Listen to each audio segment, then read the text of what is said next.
तो वही बच्चा बाटी देखो एक क्वेश्चन है यहाँ पर क्या कह रहा है a child pulls a rope attach to a stone with a force of 60 newton. भाई एक बच्चा क्या कहते हैं एक रस्सी को खींच रहा है 60 न्यूटन के फोर्स से। The rope makes an angle of 40 degree with to the ground. Calculate the effective value of the pull tending to move the stone along the ground. Calculate the force tending to lift the stone. तो भाई बहुत simple सी बात है बेटा, ये resolution of vector का question है हमारा। यहाँ पे मैंने क्या करा भाई, एक मिनट, ये यहाँ पे मैंने क्या करा, ग्राउंड बनाया बेटा। अब ये ग्राउंड है और यहाँ पे एक रस्सी है। भाई रस्सी मानते हैं, लेट सपोज मानते हैं यहाँ पे एक बच्चा खड़ा है, ठीक है। वो क्या कर रहा है भाई, वो यहाँ से इस रस्सी को खींच रहा है। भाई जोड़ लगा के हमेशा चल रहा है।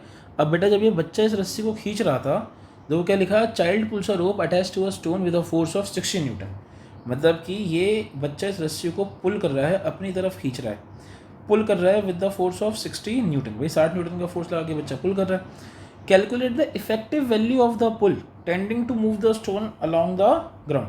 बेटा ये जो फोर्स लग रही थी, ये जो बेटा फोर्स है, ये फोर्स कितना एंगल बना रही है ग्राउंड के साथ, 40 डिग्री। तो बेटा अगर मैं इस बात को सिंप्लीफाई करके देखूँ तो कुछ ये तो है कि ये कोई एक वेक्टर है ऐसा जिसकी वैल्यू कितनी है, सॉरी 60 वैल्यू बेटा इसकी, कितनी वैल्यू बेटा इसकी, 60 न्यूटन इस वेक्टर की वैल्यू है। और ये हॉरिजॉन्टल, बिकॉज ग्राउंड तो हॉरिजॉन्टल होता है, कितना एंगल बना है बेटा ग्राउंड के साथ, 40 डिग्री। अगर बेटा ग्राउंड के साथ 40 डिग्री का एंगल बन रहा है तो यहाँ पे क्या लिखा है बताओ, यहाँ पे लिखा है calculate the effective value of the pull tending to move the stone along the ground.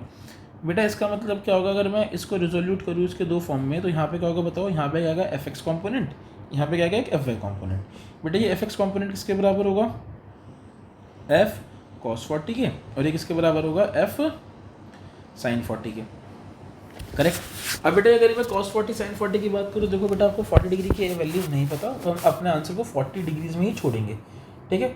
दूसरी बात क्या है, आप नोटिस करोगे कि जब मैंने इस वेक्टर को रिजोल्यूट करा, रिजोल्यूशन के बाद क्या हो रहा है, ये x में जाने की ट्राई, मतलब देखो इस फोर्स को रियलिटी में ये थी ना ये थी, रियलिटी में फोर्स कौन सी थी, ये F वाली थी।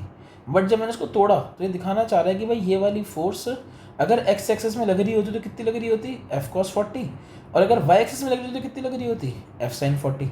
एफ कॉस 40 वाली क्या करती, जो यहाँ पे स्टोन है, इस स्टोन को एक्स एक्सेस में ले जाने की ट्राई करती, दैट मीन्स क्या करती, ग्राउंड में मूव कराने की ट्राई करती। और जो ये एफ वाई वाली फोर्स है वो इस स्टोन को ऊपर उठाने की ट्राई करती। क्या वाली बात समझे।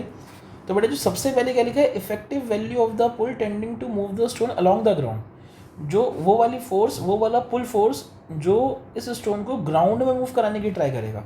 तो बेटा पूरे का 60 इसको ग्राउंड में मूव कराने की ट्राई नहीं कर रहा, तो कौन ट्राई कर रहा है ग्राउंड में मूव कराने की, ग्राउंड में मूव कराने की ट्राई करेगा बेटा ये एफ एक्स। तो इसलिए फर्स्ट पार्ट का आंसर क्या हो गया कि वो कितना इफेक्टिव पुल है बेटा, वो इफेक्टिव पुल था मेरा एफ एक्स के बराबर, जो ग्राउंड में मूव कराने की ट्राई करेगा, जो कितना हो गया था बेटा एफ कॉस 40, कितना हो गया 60 इंटू कॉस 40 डिग्री, खत्म बात। यहाँ पे बेटा अपना आंसर छोड़ेंगे, कॉस 40 को सॉल्व नहीं करेंगे। सेकंड क्या पूछा है, calculate the force tending to lift the stone. बेटा वो कौन सा फोर्स है जो लिफ्ट को उठाने की, जो उसको क्या कहते हैं स्टोन को लिफ्ट करने की ट्राई करेगा। तो बेटा वो कौन सा फोर्स है जो स्टोन को लिफ्ट करने की ट्राई करेगा, जो ऊपर उठाने की ट्राई करेगा, वो है एफ वाई फोर्स।